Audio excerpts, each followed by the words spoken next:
Praise be Jesus, living in Mary. Continuing on in this month of May, a month dedicated to Mary, I wanted to revisit one of the greatest spiritual writings ever composed, dedicated to Our Lady, called True Devotion to Mary by St. Louis de Montfort. And it's a great, awesome book that's had a tremendous impact on the life of the church, most especially in our own times with Pope St. John Paul the Great, who described reading it as a young man as a turning point in his own spiritual life. So read it if you never have before. One of my favorite sections in True Devotion are sections 218 through 221. And it's all about transformation into the likeness of Jesus. So for each and every one of us, our duty, our responsibility is to produce and form a likeness of Jesus in our souls so that when people see us, they see Jesus and not us. And St. Louis de Montfort uses this powerful image of a sculptor trying to prepare a sculpture. So he says for the person who does not have a devotion to Our Lady, he's like a person trying to produce a sculpture with a mallet and chisel, working with a piece of hard stone or badly prepared wood.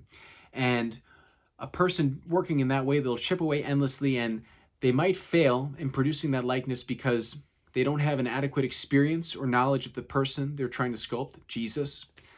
Or with one bad stroke, they can mess up the whole thing. So we think of Our Lady, nobody knows Jesus better than his own mother. Okay, nobody knows Jesus better than his own mother. Mary, who spent Jesus's whole life on earth here with him. And Mary also does not know sin. We all know sin. We're born with original sin. We know sin personally from our own personal sins and failures, all right? So Mary doesn't have that handicapped either. Mary, who is immaculately conceived, Mary, who is the Immaculate Conception, all right? So Mary doesn't have those problems, those hang-ups. St. Louis says, the other way a sculptor can try to prepare a sculpture is by using a mold. With a mold, you just pour the material in, everything's melted down, you pour it into the mold, you wait, you let it settle, you open it up, you have a perfect replica of the sculpture you want to produce, okay? There's no guesswork. It's not left up to guesswork. There's no real chance for messing it up because you just pour the material into the mold. It's going to come out perfect every time. That is what St. Louis de Montfort says true devotion to Mary is like.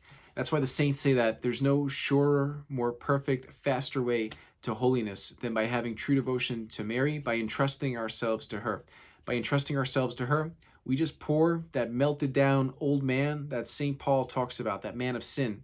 We pour it into that mold of Mary, and through her, we're formed most perfectly into Jesus. We're formed most perfectly to have that likeness of Jesus reproduced in ourselves. So that true devotion to Mary, far from being anything that's a hang-up, far from being anything that takes away our true devotion, our worship of Jesus Christ, that true devotion to Mary aids most perfectly in our worship of Jesus. And we pray for that grace too, that our devotion to Our Lady, to Mary, may grow, especially in this time. We think of what St. Maximilian Kolbe said. We can never be afraid of loving Mary too much because nobody can ever love her more than Jesus has and does. And God bless you.